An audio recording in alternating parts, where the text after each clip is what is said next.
I'm dreaming of a red Christmas. Or at least I was when I saw the title of this movie. Turns out I got a little bit more of a hazy neon Christmas, but we're going to talk about it.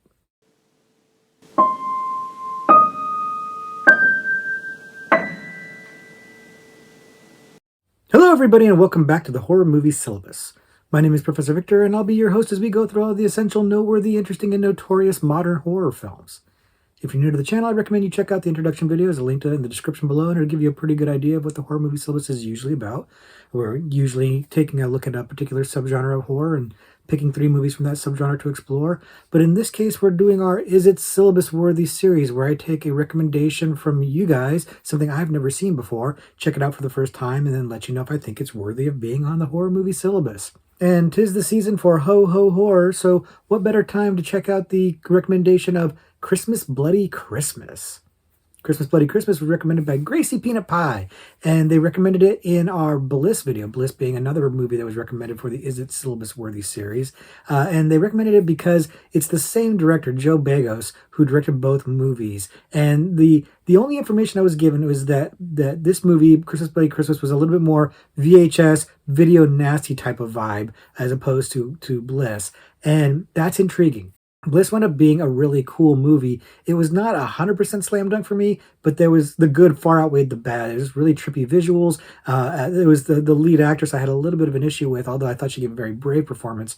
She was a little bit one note for me, but overall I really liked that movie, so I was down for this one. This one sounded interesting to me because I thought Begos was bringing something really interesting to Bliss, and I wanted to see what he was going to do with a Christmas horror film. Plus, again, it is, it's a season for Christmas horror, and there's a lot of it out there, and not all of it's good, but I tend to like it anyways, so things bode well for me enjoying this movie. So, again, I didn't look at any trailers or anything like that. All I had to go on was what Gracie put in the comment. So, went in blind, and, well, did I like it? Did I hate it? Let's find out.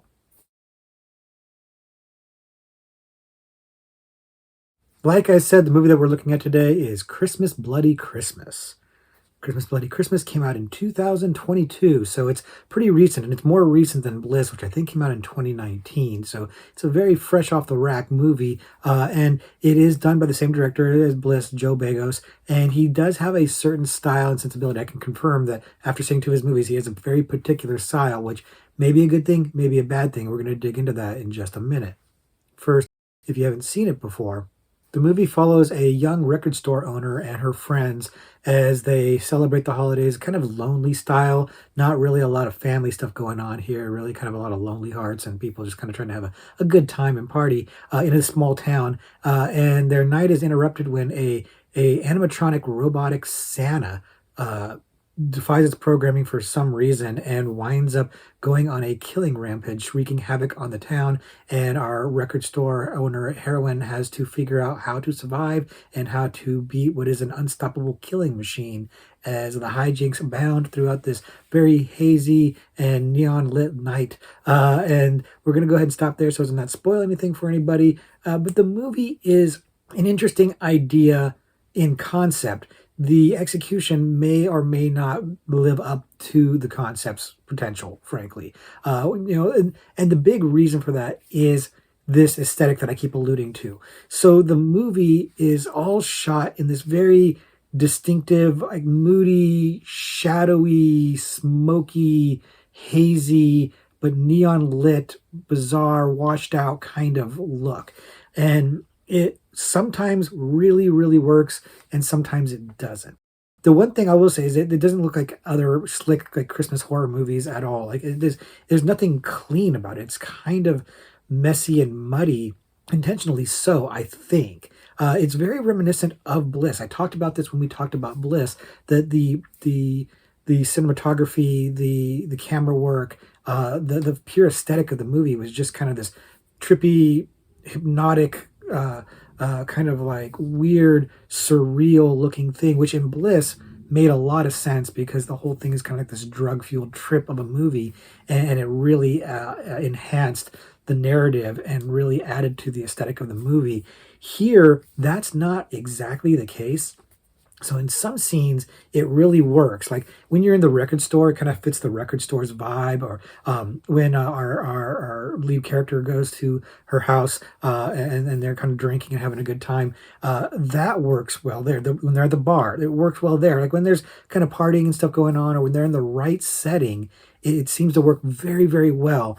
But then the other places, it feels kind of out of place. Like at the toy store, it seemed kind of odd for the toy store to be lit that way. And then they're out walking on the street, the regular street lights. And it's nighttime, sure, but it didn't quite always feel like it hit the right vibe. That look didn't always work for me consistently, and that's an issue. And we're going to get into a little bit more part of why that issue is. But that look, while it was hard for me to really adjust to, like at first I was like, cool, it looks good, and then it kept going, kept going. I started to kind of get really thrown off by it, and it was really kind of hindering me being able to get into the movie. But what overcame that for me, what made it work, is the cast.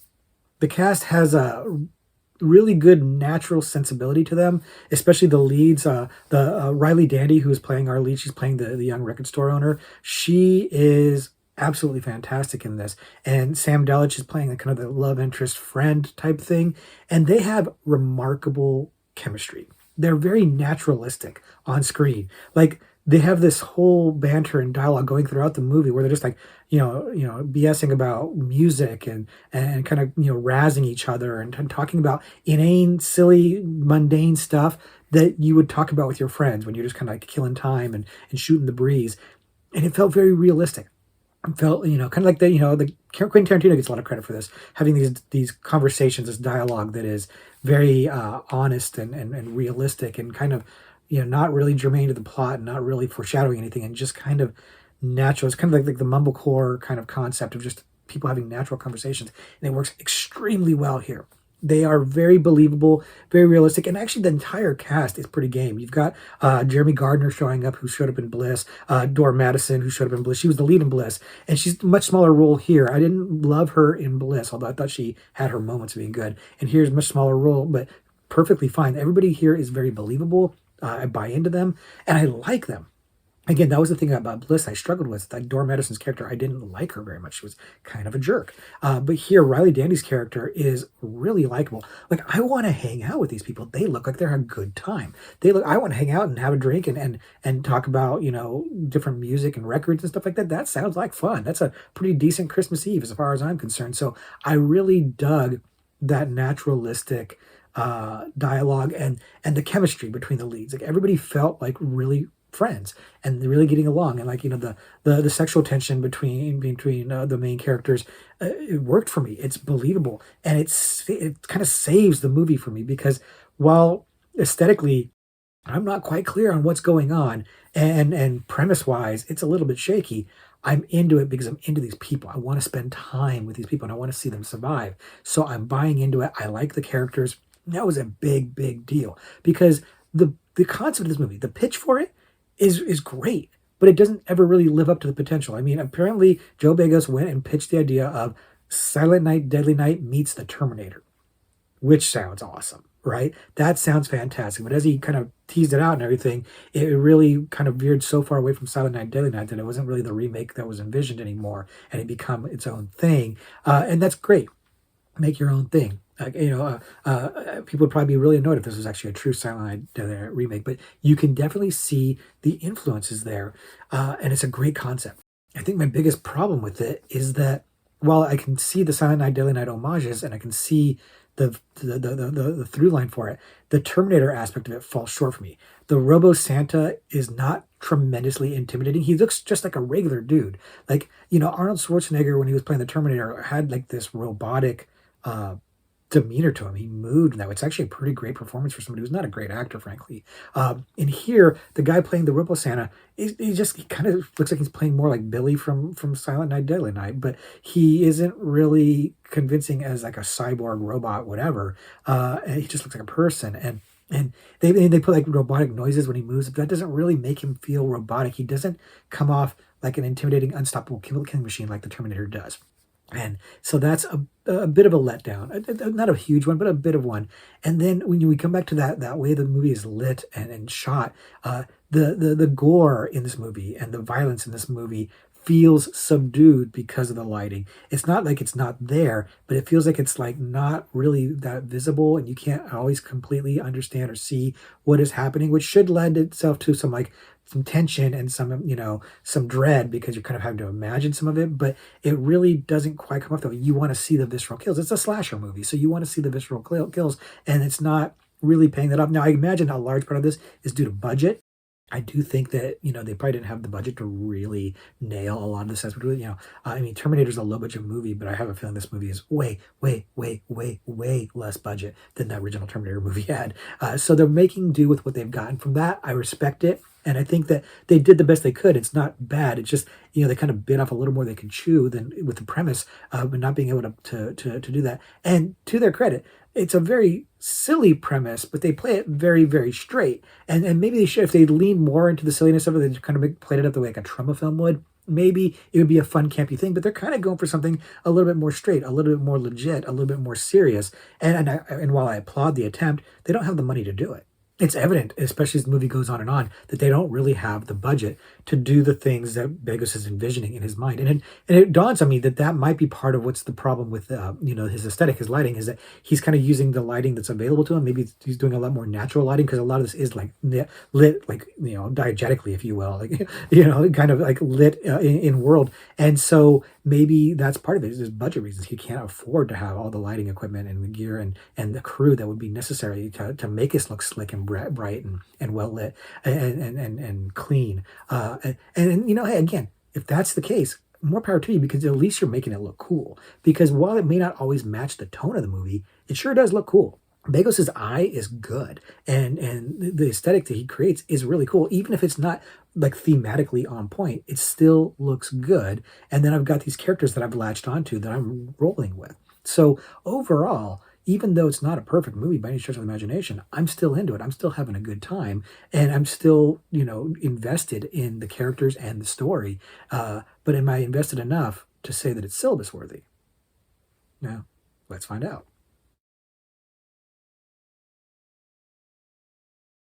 So, is Christmas Bloody Christmas syllabus worthy? Nope, nope. I'm afraid it is not.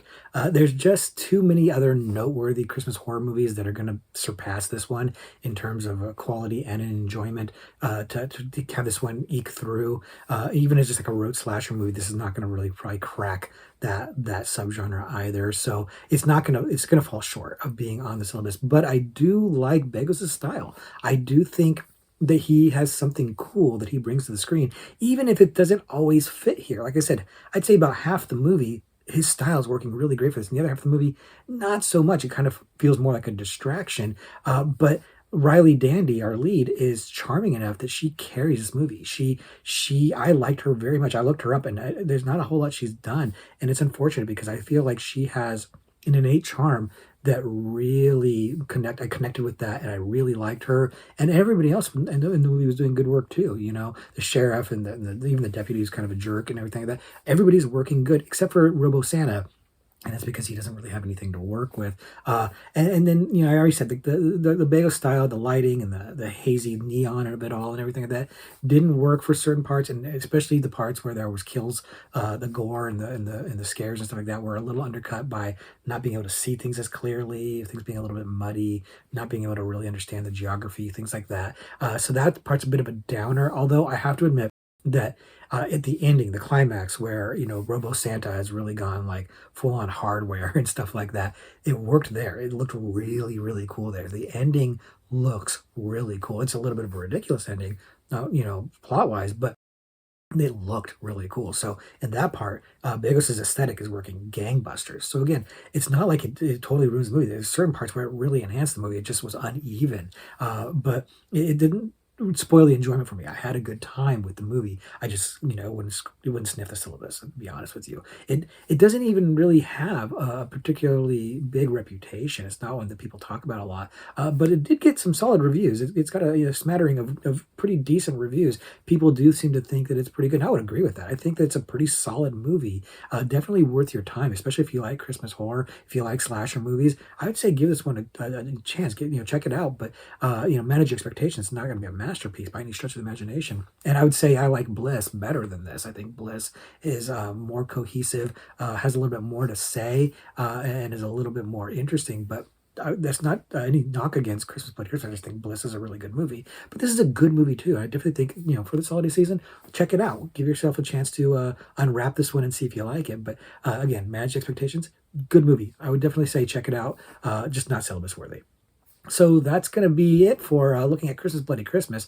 Like I said, it's definitely worth a recommendation, but not really a syllabus cracker. But thank you, Gracie, for recommending it. And I know you recommended Begos' other movie, so at some point I'll be checking that one out as well because I think I might be a Joe Begos fan. I really do. But now I'm going to be a fan of checking out Horror Trivia Pursuit card because it's that time of year where I'm going to answer a question here on camera and see if I can answer it without embarrassing myself. And it's basically a slasher movie we're looking at. So we're going to look at the killer category on the card. And the question is this: in the Nightmare on Elm Street series, Amanda Kruger is what? School teacher, nurse, nun, or police officer? This would be a really great question if they didn't make it multiple choice, because then it would be kind of hard. And I guess if you don't know, it still is hard. I do know, but I might have had a harder time remembering potentially if they didn't give me the options. I have seen the Nightmare on Elm Street series. We've talked about it. I've done a couple of videos on Nightmare on Elm Street at this point. I do like it a lot. I love slasher movies, but to me, it's Nightmare on Elm Street comes second to Halloween and to Friday the 13th. So it's not my favorite. It's maybe the third or possibly even fourth or fifth. But I do have love for Freddy. I've seen all the movies multiple times. I've seen documentaries on it. I know the answer to this question. I know who Amanda Kruger is. I know what Amanda Kruger is. I'm bummed because I feel like lately we've been getting a lot of questions that have like multiple choice, or they're basically like 50-50 true or false type questions. And that's kind of a bummer because they're a little too easy lately. And before that we had a string of just really hard questions. I was doing poorly for a while, and lately I've been doing really well, but it's hard to brag about it because these questions are so easy. But so Amanda Kruger gets addressed in some of the Nightmare on Elm Street sequels later on. She's not in the first movie. I didn't mention her in the first movie. It's I think part 4 or 5 where you get introduced to her. I don't even remember for sure because those later movies kind of blur together for me. And if you want to hear my full thoughts on that, check out the Nightmare on Elm Street ranking video that I did. Plug. I know the answer to this. I'm kind of prattling on, giving you time, but I kind of feel like if you don't know, you've got a 1 in 4 shot of getting this right. Make your guess, lock your answer in. I'm going to make my answer. My answer is, of course, that she was a nun. She worked in the asylum that Freddy's dad was in, and bastard son of 1,000 maniacs or whatever. When she was sexually assaulted by them, and so nobody knows who Freddy's real dad is. She was a nun. She served there, and I could see people maybe going for nurse if they kind of have a vague remembering of the backstory on that. But she was a nun. Double check the card, make sure I'm right. Yep, she's a nun. So I got that one right. Again, I kind of wish she wasn't extra credit. I feel like I'd look a little bit more cool if I just said nun without having the answers listed on the card. But what are you gonna do? I don't write the questions. I don't see them ahead of time. So at least I'm being honest, I suppose. So that's gonna do it for this week's video. I hope you had a good time. I hope you check out Christmas Bloody Christmas. I hope you're having a good holiday season, and I hope you leave some more recommendations for me, whether they're Christmas movies or otherwise, because I'm really enjoying the series. I hope you guys are too. Thank you for sticking around to the end. And until next week, class dismissed.